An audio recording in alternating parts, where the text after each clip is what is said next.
नमस्कार दोस्तों, ज्ञान गुरु एकेडमी पे मैं आपका स्वागत करता हूं।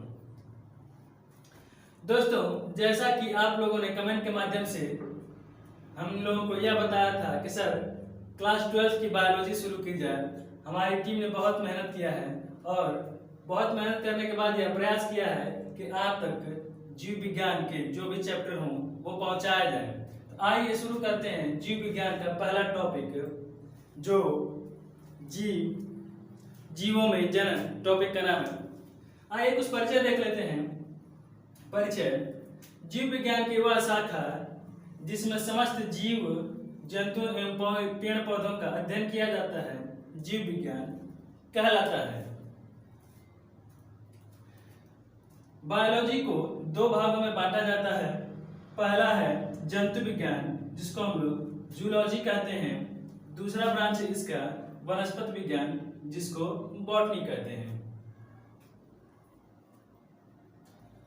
अरस्तु थर्ड पॉइंट में है।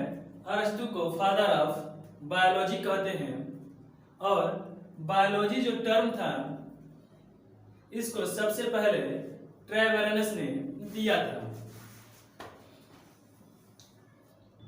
आइए बच्चों, हम इसकी परिभाषा देखते हैं।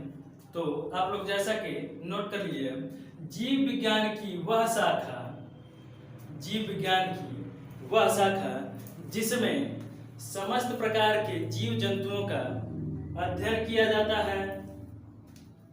समस्त प्रकार के जीव जंतुओं का अध्ययन किया जाता है, जंतु विज्ञान कहलाता है। बात करें वनस्पति विज्ञान की, तो इसमें नोट करिए, विज्ञान की वह शाखा जिसके अंतर्गत पेड़ पौधों यानी वनस्पति का अध्ययन किया जाता है, वनस्पति विज्ञान कहलाता है।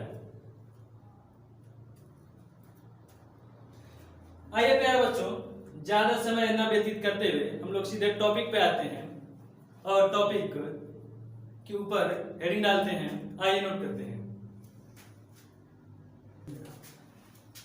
आइए बच्चों, हम लोग शुरू करते हैं चैप्टर नंबर फर्स्ट, जीवों में जनन। और जीवों में जनन तो आपकी जैसी बुक एनसीईआरटी में दिया हुआ है जीवन काल। पहली हेडिंग है प्यारे बच्चों, जीवन काल। सुनिए, किसी जीव के जन्म से लेकर उसकी प्राकृतिक मौत या प्राकृतिक मृत्यु के बीच के अंतराल के समय को उसका जीवन काल कहते हैं। जैसे समझिए,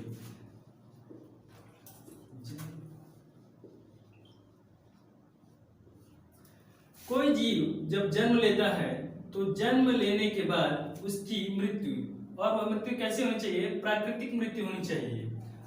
जन्म और मृत्यु के बीच का जो समय है उसको हम लोग कहेंगे जीवन काल। क्या कहेंगे? जीवन काल।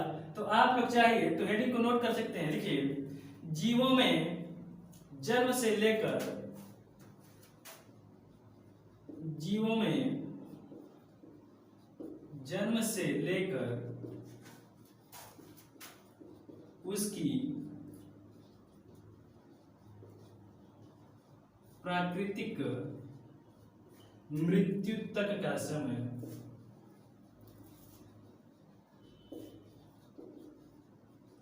जीवन काल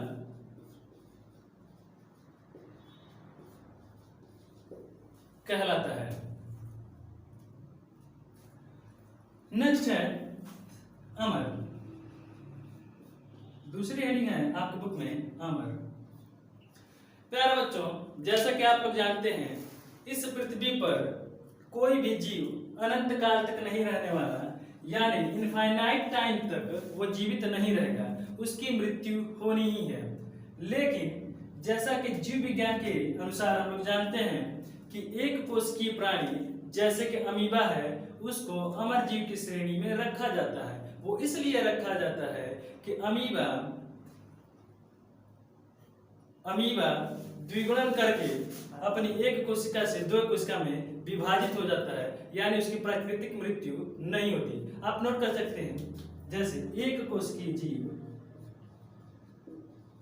एक उसकी जीव अमीबा को क्या बोलते हैं? अमीबा को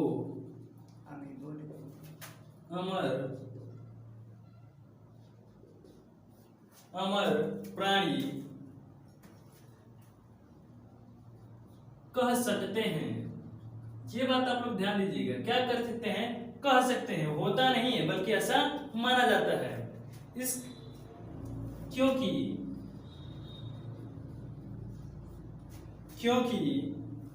इसका जीवन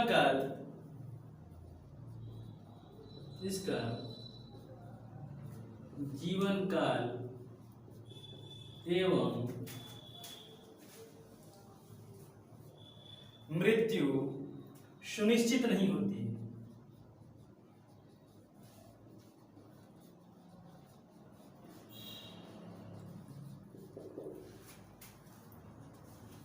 क्योंकि एक कोश के जीव अमीबा को अमर प्राणी इसलिए कहा जाता है क्योंकि इसका जीवन काल और मृत्यु सुनिश्चित नहीं होती। आइए कुछ जीवों का जीवन काल देखते हैं। आइए बच्चों देखते हैं जीव और उनके जीवन काल। जीव और उनके जीवन काल। अपने कॉपी पे दो बीच में एक लाइन खींचिएगा, उनको दो भाग में बना लीजिएगा। एक तरफ लिखिएगा जीव और एक तरफ लिखिएगा जीवन काल। जो पहला जीव दिया हुआ है आपकी बुक में, हाथी, एलिफेंट, बचपन से हम लोग पढ़ते आ रहे हैं। तो हाथी का जीवन काल होता है 75 वर्ष यानी 75 ईयर्स। नेक्स्ट गुलाब जल्दी पिछले महीने में गुलाब की बहुत मांग थी, आप लोग जैसे जानते हैं।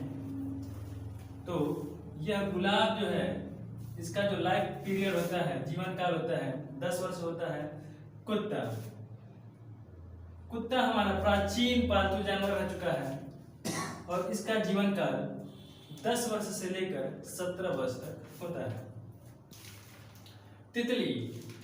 तितली सबके मन को भाती है, बहुत सुंदर लगती है, लेकिन यह 1 से 2 हफ्ते तक जी सकती है, यानी 13 से लेकर 14 दिन इसका जीवन काल होता है। यदि हम दिन की बात करें तो कौवा, प्यारे बच्चों, गांव में जब कौवा किसी के छत पर आकर बैठता है तो लोग सोचते हैं आज मामा जी आने वाले हैं। तो इस कौवे का जीवन काल कितना है? यह है 15 वर्ष। केला और गाय माता, इन दोनों लोग का जीवन काल जो लगभग होता है बेटा 25 ईयर के आसपास होता है, 25 वर्ष के आसपास होता है। फिर इसके बाद आपके बुक में दिया होगा तोता की जो उम्र होती है वो लगभग 140 वर्ष की होती है। मगरमच्छ, नेक्स्ट है आपका मगरमच्छ का जीवन काल 60 वर्ष का होता है। इसके बाद नंबर आता है घोड़े का। राणा प्रताप के घोड़े के बारे में जिसका नाम था चेतक, बहुत सुना होगा। और घोड़े जो होते हैं उनका जीवन काल होता है 50 साल का, यानी 50 इयर्स। फल मक्खी, फ्रूट फ्लाई, बेटा आगे जब हम जेनेटिक्स पढ़ेंगे तो इसमें टीएस मॉर्गन साहब को पढ़ेंगे, जिनका पूरा एक्सपेरिमेंट था फ्रूट फ्लाई पे, मतलब फल मक्खी पे। और टीएस मॉर्गन को फादर ऑफ मॉडर्न जेनेटिक्स भी बोलते हैं बेटा। तो आप ध्यान देंगे फल मक्खी का जो जीवन काल होता है 30 डेज का होता है। फिर नेक्स्ट आपके बुक में दिया हुआ है धान का जो जीवन काल होता है वो 4 माह है, या यूं कहें कि 120 दिन से लेकर 140 दिन का उसका जीवन काल होता है।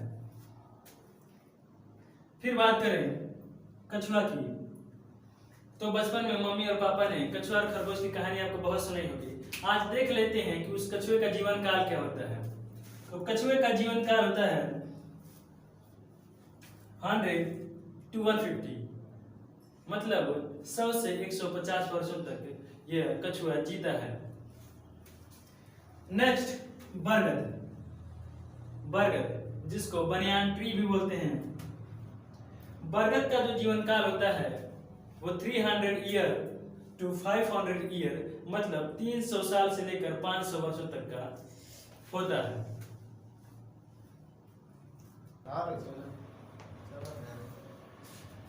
बेटा आपके बुक में जो दिया हुआ है जीवों में जन्म, जीवों में जन्म आखिर होता क्यों है? जीव जन्म करना क्यों चाहते हैं? जीव इस पृथ्वी पर अपनी संतति को बनाए रखना चाहते हैं, निरंतर बनाए रखना चाहते हैं, इसलिए प्रत्येक जीव संतान उत्पन्न करना चाहता है, इसलिए जीवों में जन्म पाया जाता है। आइए देखते हैं जन्म। यह जन्म दो प्रकार का होता है।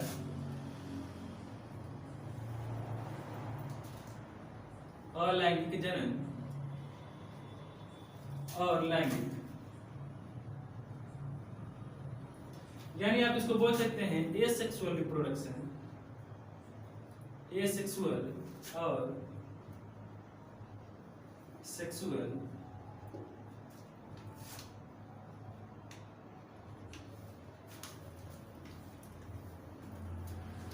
अलैंगिक जन्म और लैंगिक जन्म।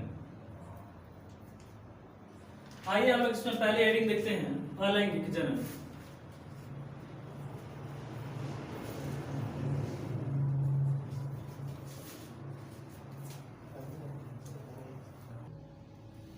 आइए बेटा देखते हैं अलैंगिक जन्म। इस प्रकार के जन्म में उत्पन्न सभी संततियां यानी संतानें अकार्यकी एवं आनुवंशिक रूप से अपने पेरेंट्स के समान होती हैं। एसेक्सुअल रिप्रोडक्शन में वेरिएशन कम देखने को मिलता है, यानी विविधता कम दिखाई देती है। आइए देखते हैं लैंगिक जन्म के प्रकार, अलैंगिक जन्म के प्रकार।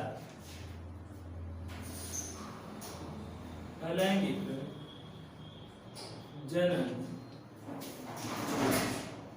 प्रकार नोट करिएगा। अलैंगिक जन्म, अलैंगिक जन्म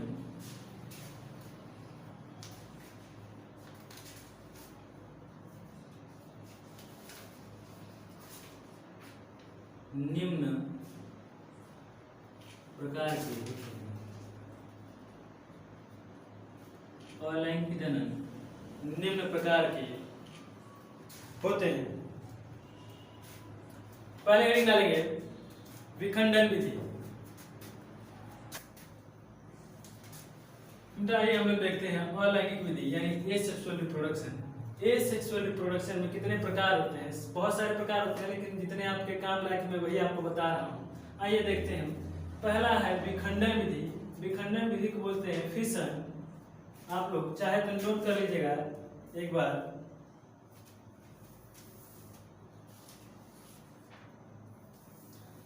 यह विखंडन विधि भी दो भागों में बढ़ती है। पहला होता है द्विखंडन विधि, द्विखंडन विधि यानी बाइनरी फिशन, और दूसरा होता है बहुखंडन विधि। बहुखंडन विधि मल्टीपल फिशन।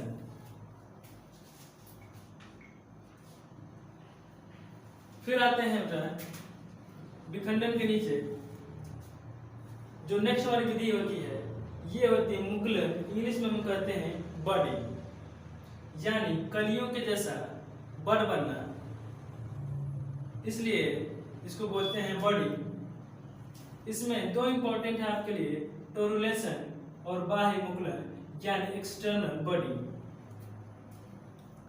फिर भी थर्ड पार्ट में एसेक्सुअल रिप्रोडक्शन का जो नेक्स्ट पार्ट है, बीजाणु द्वारा यानी स्पोर द्वारा भी अलैंगिक जनन होता है।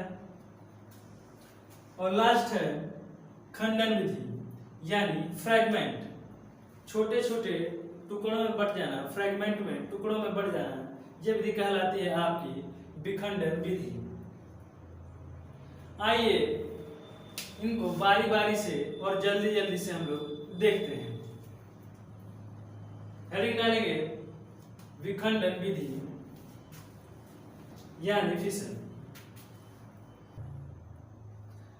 आइए बच्चे हम लोग देखते हैं विखंडन विधि। और इसमें नोट करिएगा, इस प्रकार के अलैंगिक जनन में दो या दो से अधिक समान एवं बराबर माप के संतति कोशिका में विभक्त हो जाती है। दो या दो से अधिक समान एवं बराबर माप के संतति कोशिका में विभक्त हो जाती है। और विखंडन विधि में हम लोग देखते हैं दो विधियां। बेटा नेक्स्ट आइए देखते हैं विखंडन विधि में दो विधि जो आती है। पहला है द्विखंडन, हेडिंग डाल लीजिएगा, द्विखंडन। इसमें नोट करिए, इस प्रकार के एक कोशिका दो समान भागों में विभक्त हो जाता है। यहां से अंडरलाइन करें आप चाहे तो, एक कोशिका कितने भागों में हो रही है? दो समान भागों में विभक्त हो जाती है। जैसे अमीबा, दूसरा लिखिए पैरामीशियम। अमीबा और पैरामीशियम में द्विखंडन विधि द्वारा जनन होता है और यह एक अलैंगिक विधि है। आइए नेक्स्ट देखते हैं बहुखंडन विधि। बहुखंडन विधि में एक कोशिका द्वारा एक से अनेक संततियां उत्पन्न होती हैं। इसमें नोट करिए, इस प्रकार के अलैंगिक जनन में एक जनक कोशिका द्वारा अनेक संततियां उत्पन्न होती हैं। जैसे क्लास 12 में आगे के चैप्टर में आएगा मलेरिया, प्लाज्मोडियम, उसमें ये बातें आपको डीपली में मैं बताऊंगा। फिलहाल यहाँ पे आप उदाहरण नोट कर लीजिए। जैसे नोट करिए प्लाज्मोडियम, दूसरा है मोनोसिस्टिक। आइए अलैंगिक विधि का जो नेक्स्ट पार्ट है उसको देखते हैं हम लोग।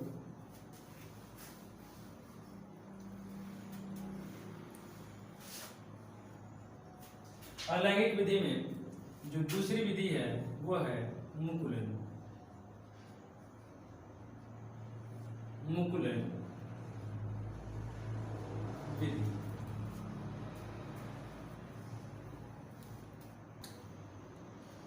आइए हम लोग देखते हैं मुकुलन विधि यानी बॉडी। नोट करिए, इस प्रकार के जनन में कोशिकीय जीव से कलिकाएं उत्पन्न होती हैं जो बाद में जीव से अलग होकर यानी उससे टूटकर अलग होती है और अपने पेरेंट्स के जैसा ही नए जीव का निर्माण करती हैं। यानी यहां से फिर लिखिएगा, जो बाद में जीव से अलग होकर नए जीव बनाती हैं। एग्जाम्पल नोट कर लीजिए, यीस्ट।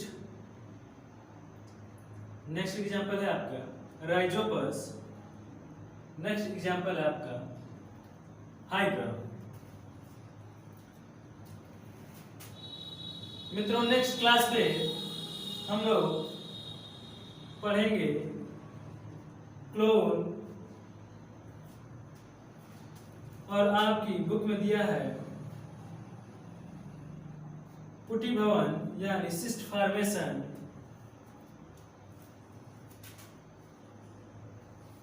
बीजाणु जनन यानी स्पोर फॉर्मेशन, और पूरा अलैंगिक जनन हम लोग फिनिश कर देंगे। तो आज के लिए बस इतना ही। आप अपना प्यार ऐसे ही हमारे चैनल पे बनाए रखें और हमारे वीडियो यदि आपको पसंद आते हैं तो लाइक करें, सब्सक्राइब करें और दोस्तों के साथ शेयर करें।